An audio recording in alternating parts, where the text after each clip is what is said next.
Good afternoon. My name is Dennis Vitorian, and this is the 25th hour. Trump has the coronavirus, and a lot of his inner circle is getting sick too. Schools and indoor dining have reopened in New York City as numbers of infected have started rising, with Cuomo looking over de Blasio's shoulder as the city course corrects its policies if numbers become catastrophic. Stick with us to learn all you need to know about what happened this week. Things may have changed by the time you heard this. Coronavirus numbers have started to inch up for the first time in a while, just when New York was under 1% in infections. Brooklyn neighborhoods have seen a rise in percentages as well as other areas of the state. 9 zip codes skewed the city's infection rate average to above 3%. The pressure for reopening indoor dining beyond 25% is serious, but with the rising case numbers and increasing number of closing businesses, it's not clear whether reopening dining will even save struggling restaurants. De Blasio promised to fine anyone not wearing masks $1,000, but the threats had yet to be enforced in neighborhood hotspots, which were increasing in number from the few Brooklyn and Queens zip codes from last week. Health Commissioner Dave Chokshi gave city agencies the authority to close businesses that violate coronavirus regulations as numbers increase.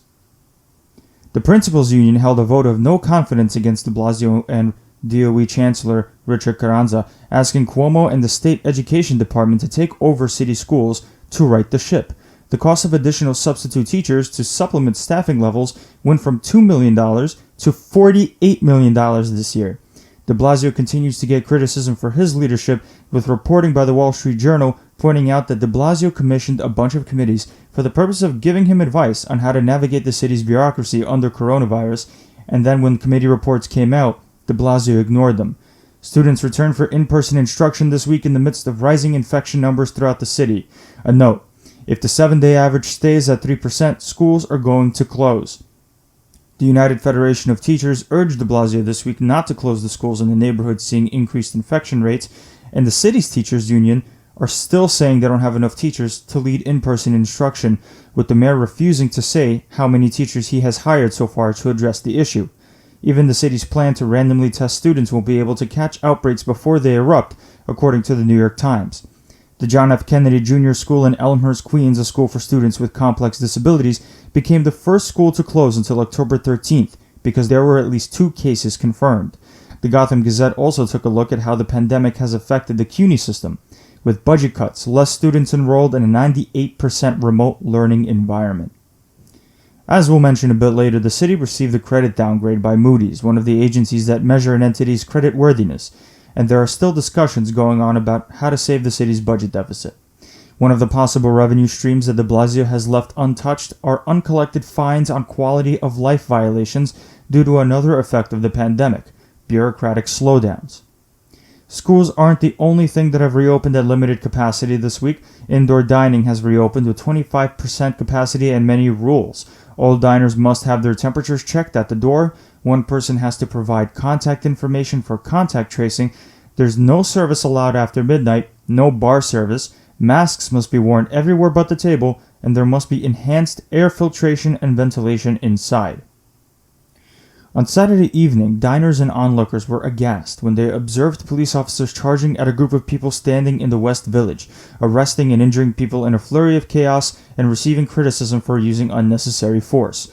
Protesters say it all started at Washington Square Park when police broke up a celebration festival. It was a peaceful art protest. What is even 100 people?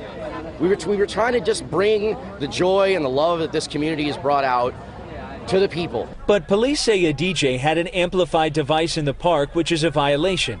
When the equipment was confiscated, protesters made their way to the precinct. They moved in with the bikes. The other half of the police came in full riot gear and completely surrounded the area, knocked everything over, and started grabbing people's stuff without explaining what was happening. And they came in literally with no warning, took all the DJ's equipment, took my guitar and my things, took other people's things. Why did we go to their precinct? Because they didn't give us no answer as to why they detained and stole our belongings. We got to the 6th precinct, they started arresting people. What followed was a chaotic scene. The NYPD telling News 4 a group of roughly 150 demonstrators attempted to force their way to the 6th precinct, but were stopped by security on the precinct block.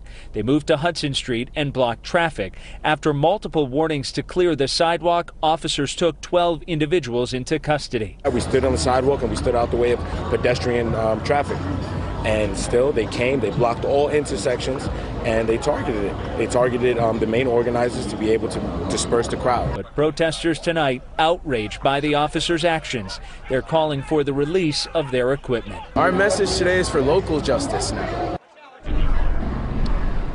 And Gilma and Adam, tonight we know at least 8 people were issued a summons for disorderly conduct. And meantime, protesters say they still haven't gotten answers from the NYPD as to why their stuff was taken into their custody. Keep in mind, we've seen similar events at the parks in the past. Why wasn't that equipment taken then? Questions tonight those protesters still have. Well, live tonight in Manhattan, I'm Adam Harding, News 4 New York. Although the police recently broke up a protest at nearby Washington Square Park, the group of people the police rushed were not apparently involved in a protest, although they were blocking traffic. The force has been criticized for multiple episodes of unnecessary force, including an instance where 2 police cruisers ran into a crowd of protesters. 2 of those protesters are now suing the NYPD and the city for injuries allegedly sustained as a result. Additionally, the Human Rights Watch weighed in an incident from last year where the police violently arrested and injured peaceful protesters in the South Bronx, saying the police violated international human rights laws and will cost New York City millions in legal settlements. The mayor stood behind Police Chief Dermot Shea regarding an incident from June where legal observers were arrested at a George Floyd protest. Meanwhile, the Manhattan DA, Cyrus Vance Jr., announced that his office will be setting up a trauma-focused therapy center in Harlem in an effort to mitigate the recurrent cycle of violence in black communities. Shootings might be slowing down finally, as shootings are at the same level this year as last year. That might be the first hint of good news after an unusually high summer of violence. The NYPD had also shut down its trespass affidavit program, originally designed to keep trespassers out of apartment buildings, but ended up turning into a stop and frisk tool, according to the Daily News. Individual officers must make sure they mask up now, as a new NYPD memo circulated says that cops will face vague disciplinary action if they're caught without a mask. The mayor received a lot of pressure when the public confronted officers without masks around New York City, including inside the subway, where customers face fines themselves if they're caught without masks on or if they're not on properly. The force announced it projects it might have a little less than 34,000 cops for the first time in 25 years, down from the usual 36,000. That might be a result of the anti-cop environment that we see ourselves following police brutality protests. We reported last week that homeless men are being moved from the Upper West Side Hotel, the Lucerne, last week, but how did that hotel even get a contract to operate as a homeless shelter in the first place? Documents acquired by the Daily News seek to answer that question and revealed that Sam Dome, the owner of the Lucerne, paid convicted corrupt city official Jeremy Reichberg $50,000 for City Hall access. City Hall said the episode had nothing to do with the Lucerne winning a homeless shelter contract. The saga has not ended for the homeless men that were moved out of the Lucerne and into a downtown hotel, as financial district residents are now forming their own formal group to oppose the move. The Department of Sanitation is rushing to catch up with the heaps of trash left around the city as a result of a slowdown in city services during the pandemic, while complaints of trash not being picked up are increasing. The data reported by the publication The City revealed, however, that while trash pickup increased in the outer boroughs, trash has decreased in Manhattan, where affluent communities have moved out to upstate enclaves to escape the pandemic. In a series of stories involving businesses struggling in the midst of this pandemic, the Wall Street Journal reported about how the Coney Island Boardwalk has been fighting to stay above water this summer. Ruby's Bar and Grill's rent increased by 150%. Other boardwalk businesses like t-shirt store Lola Stars rent increased by 400%. The city has provided some relief, but straight to leaseholders like Central Amusement, with the Economic Development Corporation, the city's economic growth agency, offering a $175,000 rent abatement in July alone for one lessee. One of the city's more prominent black businessmen, Citigroup's vice chair Raymond McGuire, announced his entry into the 2021 city mayoral race as a Democrat. One of the city's more prominent black businessmen, Citigroup's vice chair Raymond McGuire, is rumored to announce his entry into the 2021 city mayoral race as a Democrat.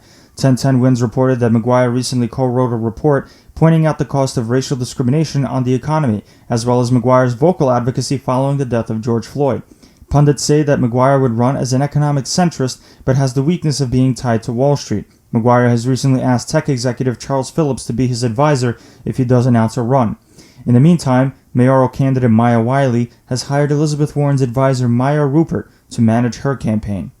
De Blasio said that the city Department of Finance will investigate whether Trump paid all of his city taxes after a New York Times report pointed out that Trump only paid $750 in federal income taxes for 2016 and 2017 and nothing for the past 20 years.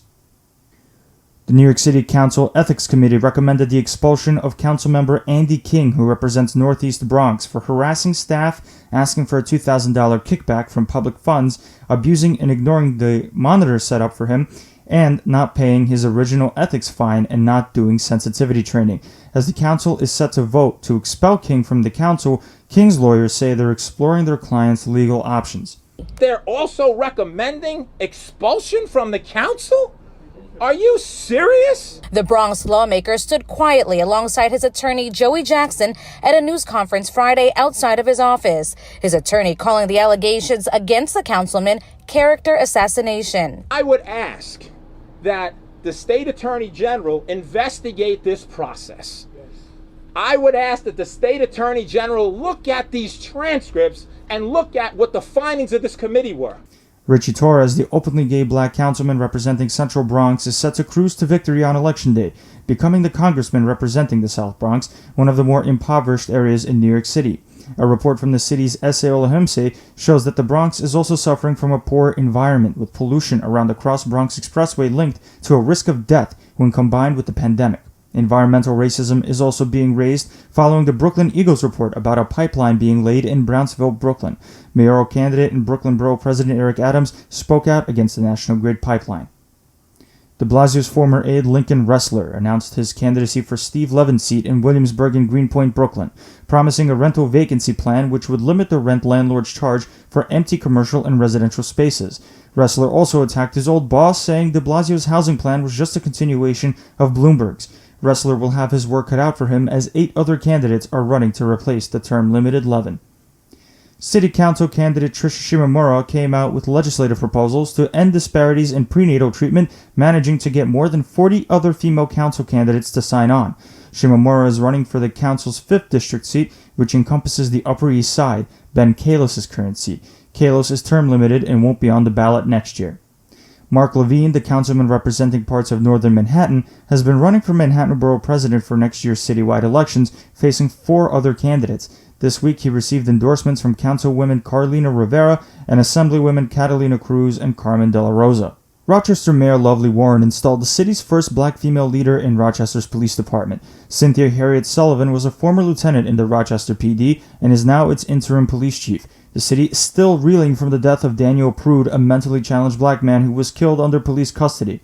Lawyers for the police officers have started raising objections about how everything went down on behalf of their clients, with one lawyer saying their client followed their training, quote, flawlessly, and another is challenging the official autopsy's conclusion Prude died of asphyxiation.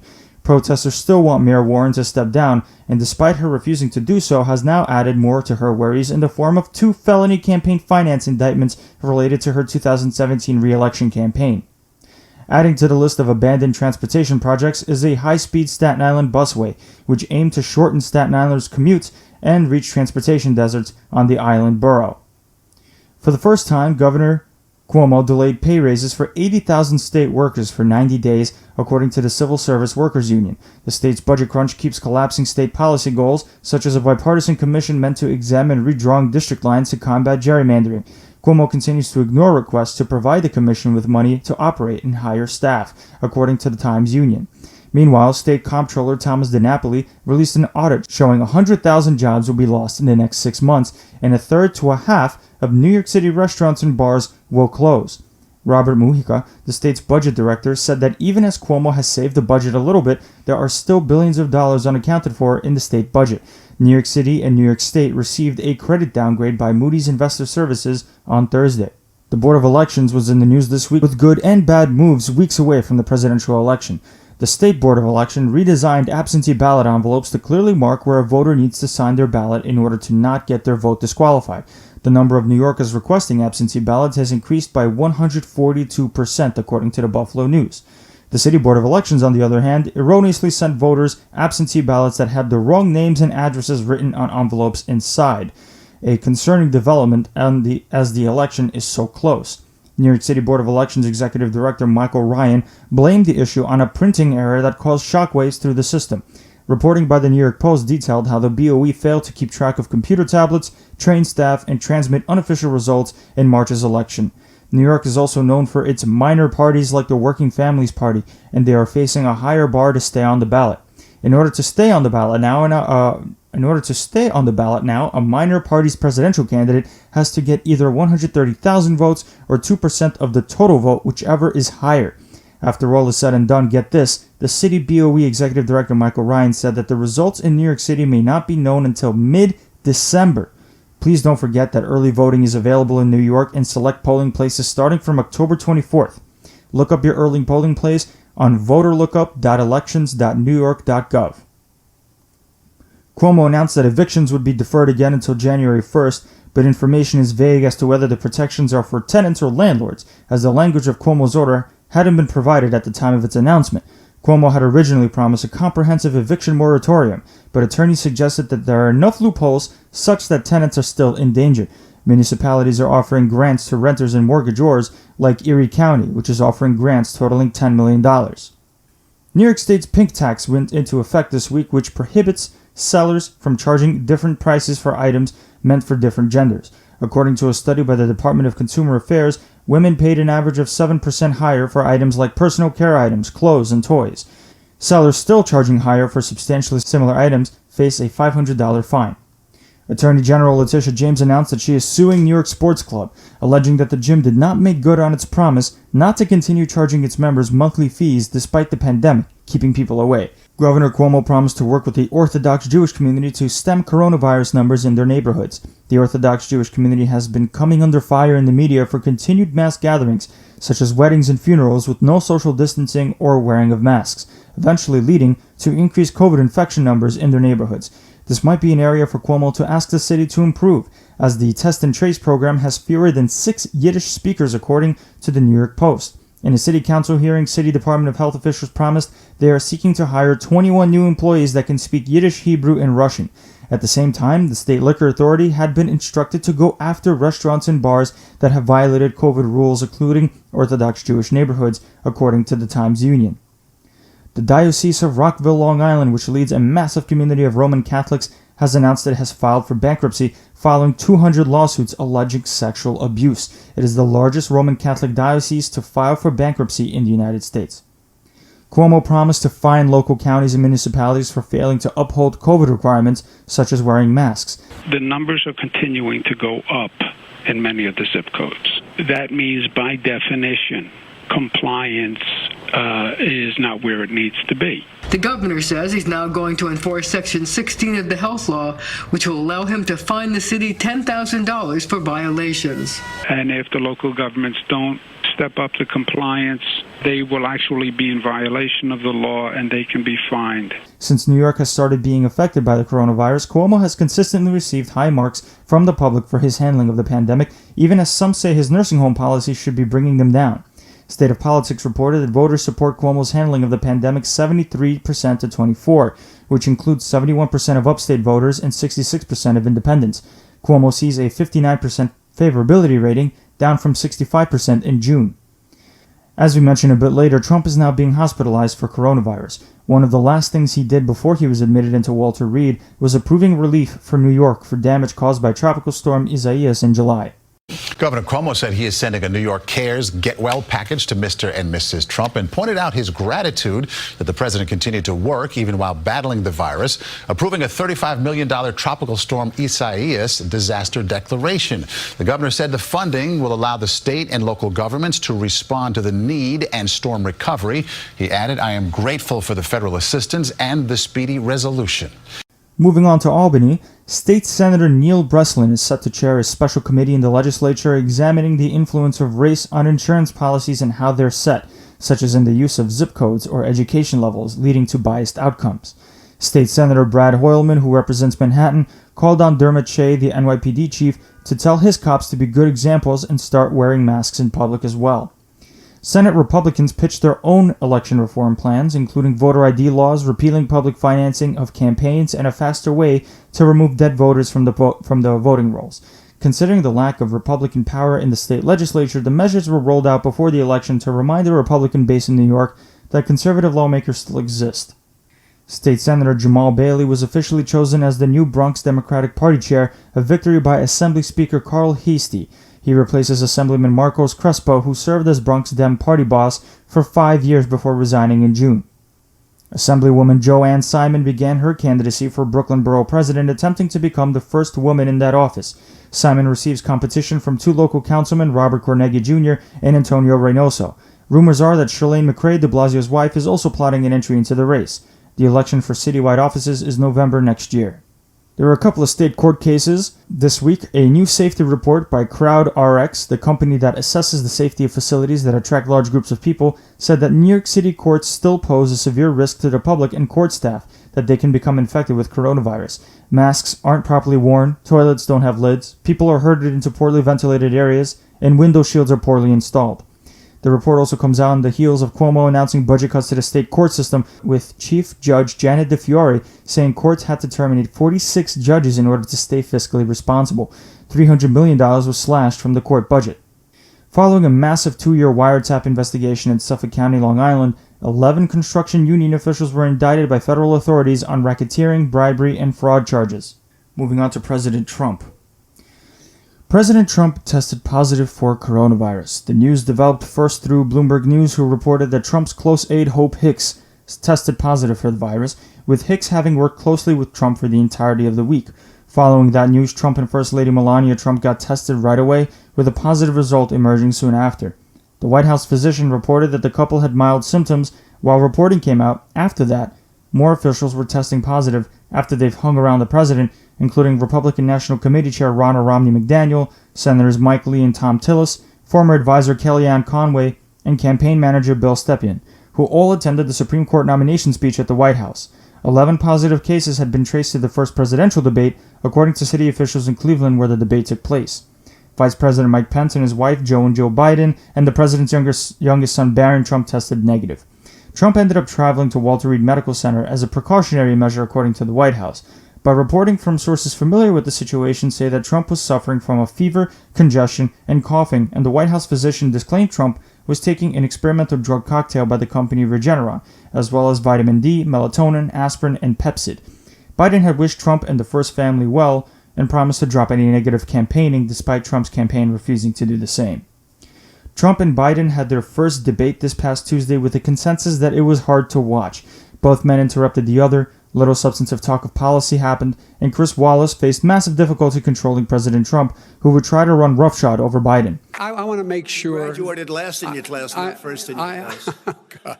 I want to make sure... Mr. President, can you let him finish, sir? No, he doesn't know how to do that.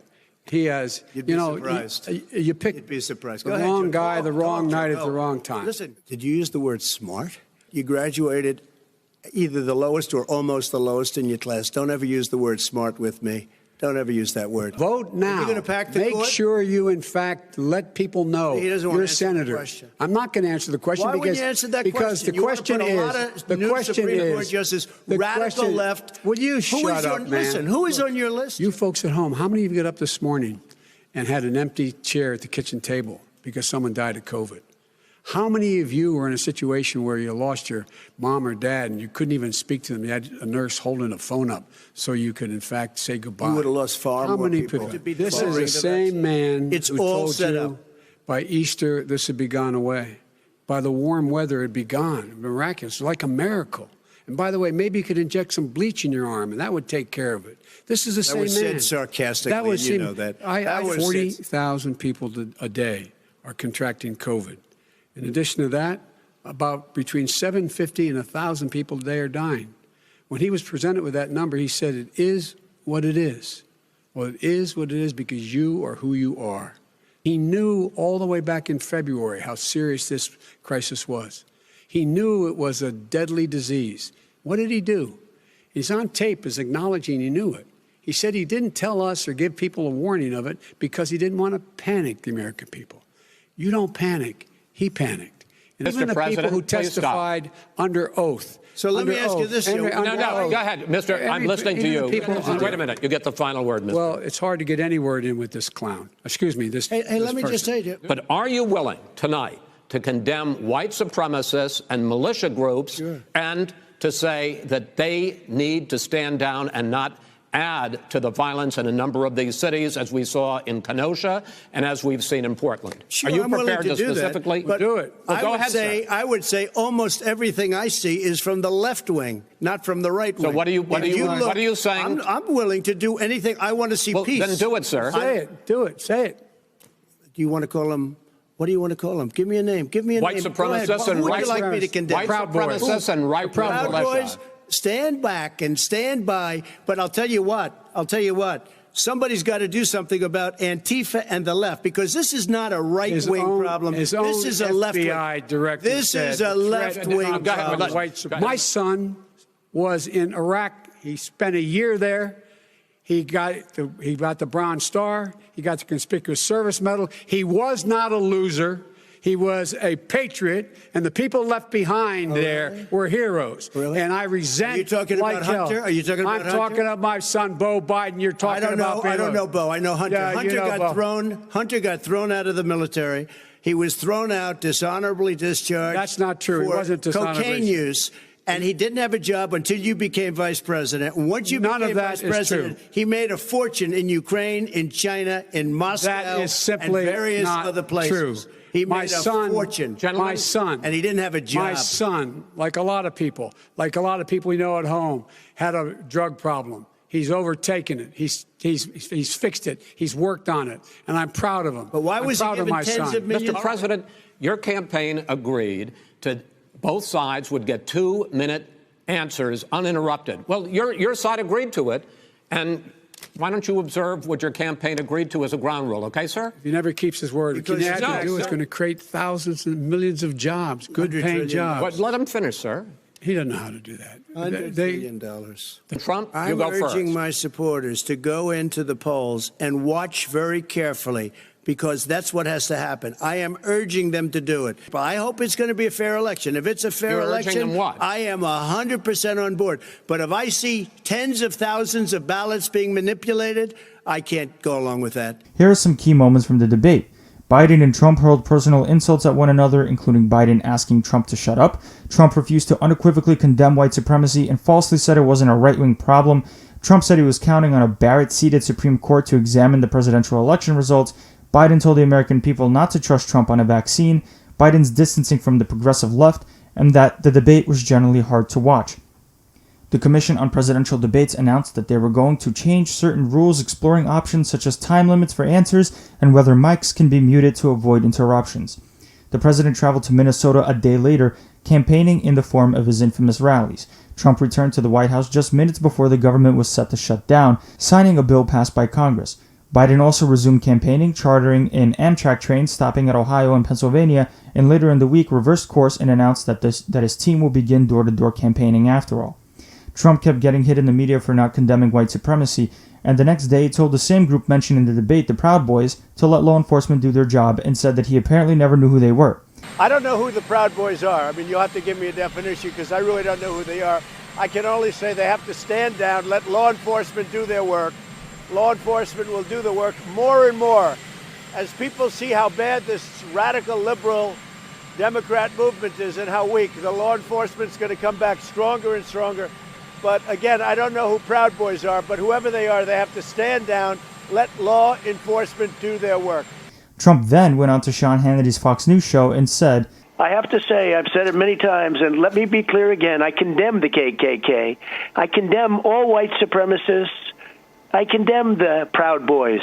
I don't know much about the Proud Boys, almost nothing, but I condemn that. But he should condemn also Antifa. After Trump encouraged his supporters to watch how others vote at the polls, reporting came out from the Washington Post that the Justice Department and FBI are planning for the possibility of Election Day violence and voting disruptions, according to officials familiar with the matter. The next debate is between VP candidate Kamala Harris and the current VP Mike Pence on October 7th. The New York Times acquired 20 years of Trump's tax returns. He paid only $750 in federal taxes for 2016 and 2017, calculated from writing off millions in business expenses, and owes more than $400 million in debts, coming due in about 4 years. Trump said the reports were simultaneously false and illegal, And Biden released his 2019 tax return, revealing that he and his wife Jill paid close to $300,000 in that year alone. Part 2 of the Times investigation reported how Trump received a lifeline through his $427 million apprentice show and licensing deals, and while he convinced the public about his successful businessman persona, he reported to the IRS that he suffered from millions in business losses and accruing debt. Trump's former campaign manager Brad Parscale had been involuntarily committed for 72 hours after his wife called 911, saying Parscale was a danger to himself and others. It was reported that Parscale was drunk and armed, and his wife reported domestic violence. NBC News reported that police seized 10 firearms from Parscale's home. Trump CDC Director Robert Redfield raised alarm bells over Trump's health advisor Scott Atlas, a neuroradiologist by training, saying Atlas was simply giving the president false information. Atlas spreads ideas such as masks not working and that the U.S. should push for herd immunity, which requires tens of millions of dead Americans to achieve. The country's coronavirus infection and death rate continue to climb, and the NFL is seeing its share of coronavirus outbreaks. 3 players and 5 staffers with the Tennessee Titans tested positive for the virus, and the team shut down in-person activities as a result. The NFL subsequently postponed the Titans-Steelers game to next week. Americans are still massively out of work nearly 7 months out of the pandemic, but federal unemployment data is showing that more and more Americans have been out of work for 6 months straight. Consumer spending only rose 1% in August, and incomes fell 2.7% in the same period. Jobless filings remained around 837,000 for the 5th straight week. A Department of Labor report came out saying that the economy added 661,000 jobs, and the unemployment rate fell to 7.9% in the last report before the election. And while coronavirus numbers are increasing in various hotspots around the country, the DOJ is launching an antitrust probe against a company called Medtronic, accused of monopolizing the ventilator market, a crucial piece of equipment needed to effectively combat the virus in hospitals. Secretly recorded tapes by Stephanie Winston Wolkoff, the First Lady's former friend and senior advisor, revealed that the First Lady was frustrated at the lack of media coverage of her attempting to reunite a migrant child and their family as a result of her own husband's own immigration policies and having to coordinate Christmas decorating at the White House. They say I'm complicit. I'm the same like him. I support him. I don't say enough. I don't do enough. No, where I am, I'm working like a my ass off. I know. That Christmas stuff that, who gives a about Christmas stuff and decoration, but I need to do it, right? Yeah, but imagine 100%. You have no choice. And then I do it, and I say that I'm working on Christmas, planning for the Christmas, and they said, oh, what about the children that they were separated? Give me a break. Where they were saying anything when Obama did that? I know. I cannot go. I was trying to get the kid reunited with the mom. I didn't have a chance. Needs to go through the process and through the law. But here's my thing. Hear what you just said. But instead of that, if your messaging, you were so loved. They would not do the story. We put it out. They would not do the story. I'm telling you. You would not believe it. They would not do the story because they would not do the story because they are against us because they're liberal media. Yeah, if I go to Fox, they will do the story. I don't want to go to Fox. Commerce Secretary Wilbur Ross said that despite a court order allowing the census to keep counting census results through the end of October, he's still ordering that counting end on October 5th. Government lawyers said that the ruling from Judge Lucy Coe only vacated a September 30th deadline and didn't obligate the agency to keep counting until the end of October. Following that news, Judge Coe issued a clarifying order mandating the Commerce Secretary to keep counting the census through the end of October instead of ending on October 5th. The census is a constitutionally obligated government practice to count the population every 10 years to set the congressional representation and funding for programs. The lawyer for Trump's former National Security Advisor Michael Flynn told Judge Emmett Sullivan that she asked Trump not to pardon Flynn and personally briefed the president on how Flynn's case was going. Flynn originally pled guilty twice to making false statements to the FBI during their investigation into Trump's campaign and Russian election interference when he switched up his legal team and withdrew his plea at the same time as Barr telling his federal prosecutors to drop the case against Flynn. Judge Sullivan opened an investigation into whether Flynn committed perjury as a result of his plea withdrawal, and now there's a legal fight about whether the judge can prevent federal prosecutors from dropping the legal case altogether. The FBI's investigation was criticized all around for never reaching a legal conclusion into whether Trump illegally obstructed justice during his part in Special Counsel Robert Mueller's investigation. One of Mueller's key team members, Andrew Weissman, wrote a book about his experience helping the investigation, writing about his frustration about Mueller deciding not to reach a legal conclusion. Mueller himself issued a rare statement pushing back against Weissman, saying the book was based on incomplete information. The president is lowering the maximum amount of refugees allowed into the U.S. next year, the lowest since the 1980 Refugee Act was signed into law. Only 15,000 refugees will be allowed into the country next year, down from 18,000 this year, despite the State Department anticipating 300,000 claims. If you're part of a needy family that receives surplus boxes of food, you might be getting a letter from President Trump taking credit for the program. The Farmers Food Box program has been operating since May, but for the first time, the Department of Agriculture has mandated Trump's letter be sent along with the supply boxes. Trump has done the same thing earlier with the $1,200 stimulus payments, with critics saying that Trump is making it appear he is personally sending out congressionally mandated funds. An NBC News report revealed that Department of Homeland Security officials spread talking points directing anyone making public comments to be sympathetic to Kyle Rittenhouse, the 17-year-old who shot and killed 2 people in Wisconsin, allegedly in self-defense, following police brutality protests and subsequently rioting after the shooting of Jacob Blake. Documents read that Rittenhouse, quote, took his rifle to the scene of the rioting to help defend small business owners. Trump said on Sunday that the U.S. will seek to stop the fighting between Azerbaijan and Armenia over the Nagorno-Karabakh region. Fighting broke out between the 2 former Soviet countries, and it was unclear who started the shooting. Azerbaijan technically owns the region, but the area is inhabited overwhelmingly by Armenians. The land is sensitive because it's where oil and gas pipelines pass through and pulls in world powers such as Turkey and Russia. The UN held an emergency session to discuss the problematic region, with the death toll reaching almost 130. Former Vice President Biden accused Trump of remaining silent about Belarus. The former Soviet republic has been ruled by President Alexander Lukashenko for decades, but the most recent election on August 9th was marred by obvious electoral fraud, breaking out mass protests for the first time in a long time. The main political opponent, Svetlana Tikhanovskaya, fled to Lithuania, and protesters are being beaten and arrested in the hundreds. 100,000 people were reported in the capital Minsk on Monday. Secretary of State Mike Pompeo threatened to withdraw state staffers from the embassy in Baghdad unless the country works harder to prevent attacks on the diplomatic mission, including rockets constantly being launched on the embassy building in Iraq. Pompeo continued his travel throughout the world representing the United States, landing in Rome, wanting to meet with the Pope. But the Pope didn't want to meet with Pompeo, saying he didn't want to meet with political figures so close to the U.S. election. Moving on to the House of Representatives and the Senate. House Speaker Nancy Pelosi is getting ready to lobby state legislatures to send Democratic delegations in case the House needs to decide the presidential election pursuant to the 12th Amendment in case of an Electoral College tie. If there is a tie in the Electoral College, the Constitution mandates that the House of Representatives vote to break the logjam, but the way it works is not by individual House member, it's by state.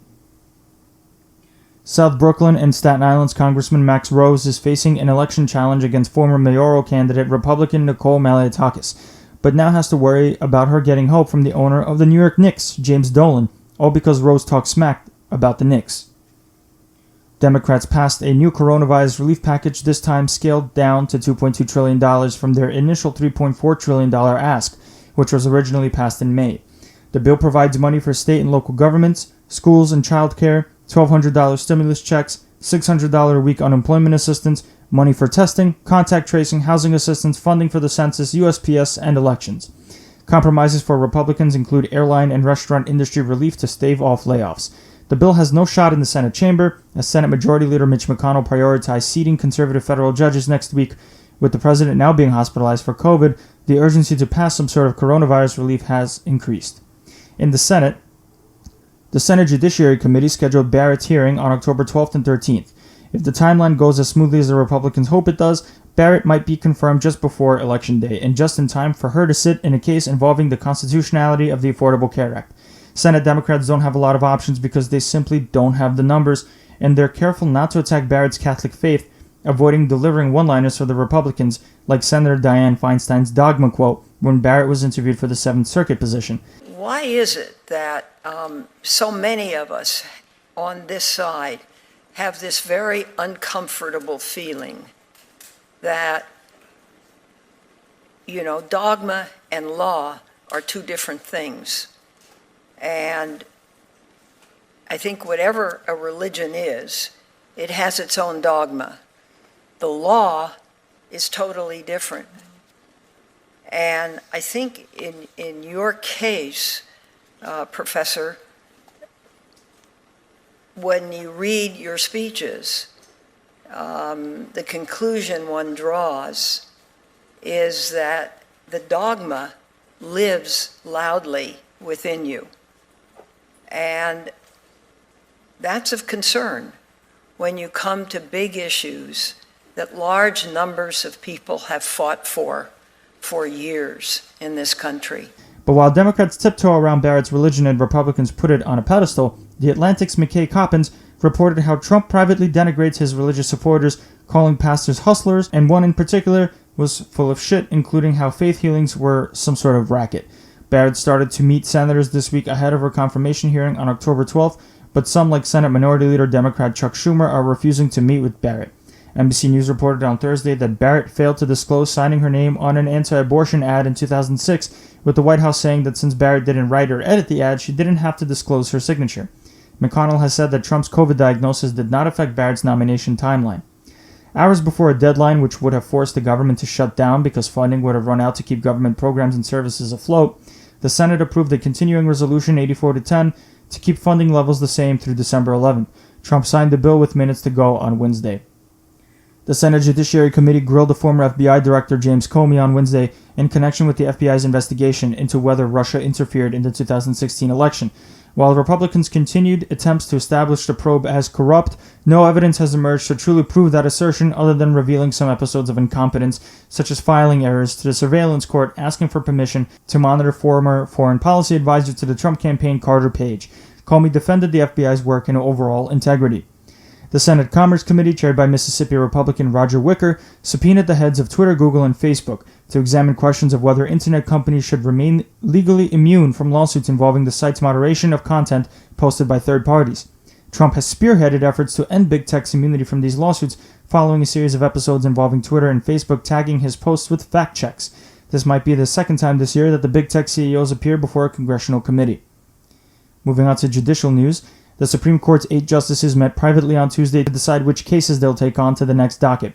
Possible court cases involve gun rights, police qualified immunity, voting rights, and more. With an 8-justice court, if there is a 4-4 tie, the decision from the lower court stands as if the Supreme Court never took the case on. Different justices have different interests, as Thomas and Alito, the more conservative current members of the court, can be eager to take on cases to establish conservative precedent, while Chief Justice Roberts keeps his eye on the institutional trustworthiness of the court, reluctant to pass sudden decisions.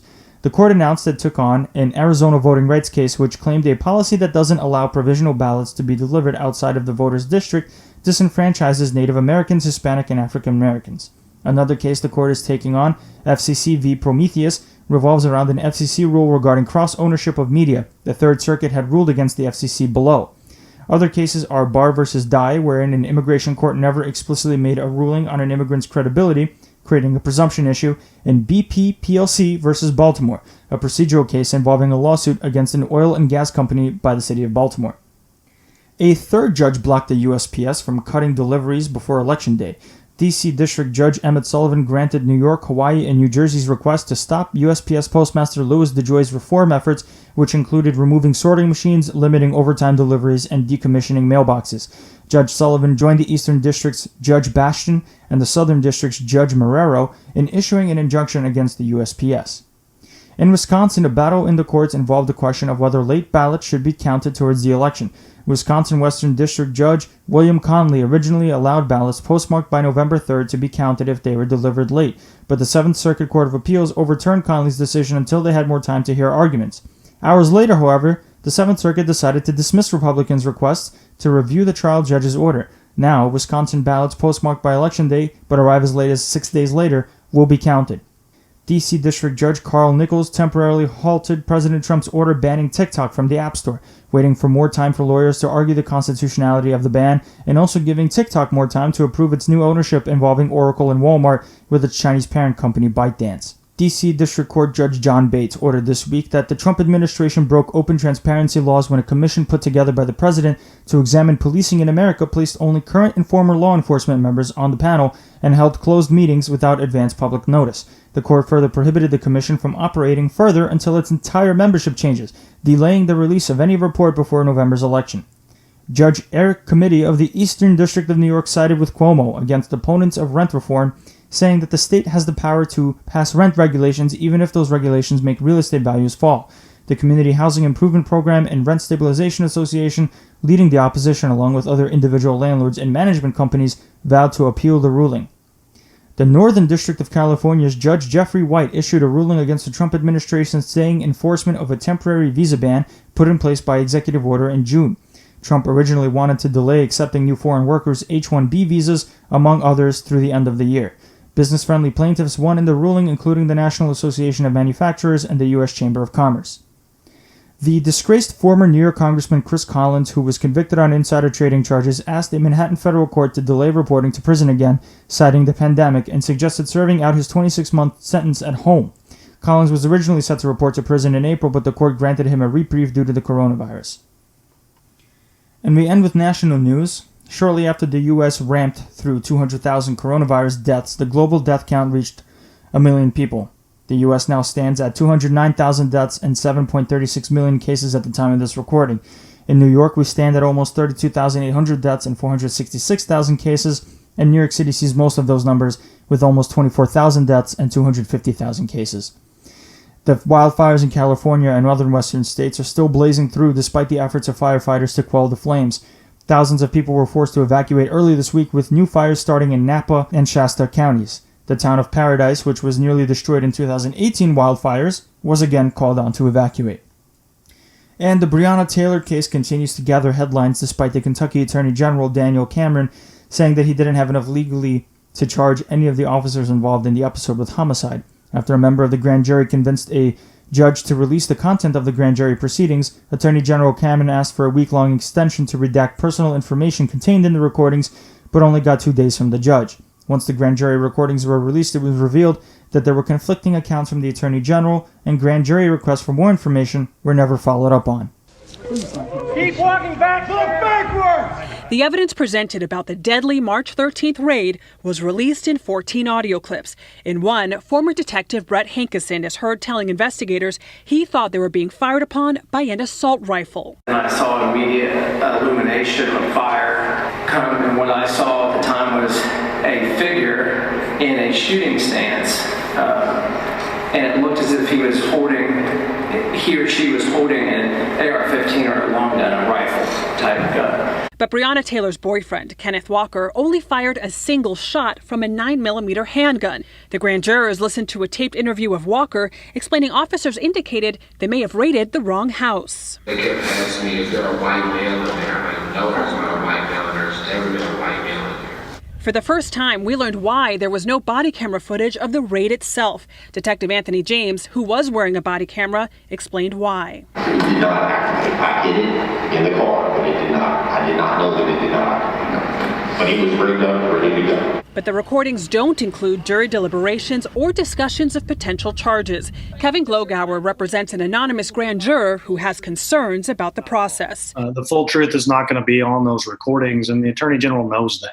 Lanita Baker represents Breonna Taylor's family. I'm confident that if they had been presented with charges on behalf of Breonna Taylor, that we would have also seen indictments.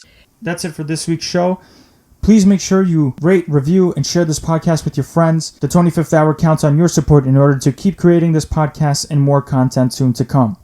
Please look out for us on all podcasting hosting platforms, Spotify, iTunes, you name it, and follow us on Facebook, Twitter, Instagram, and virtually all social platforms. You can always drop a tip or review at the 25th Hour News at gmail.com. Again, I'm Dennis Vitorian, and I'll see you next week.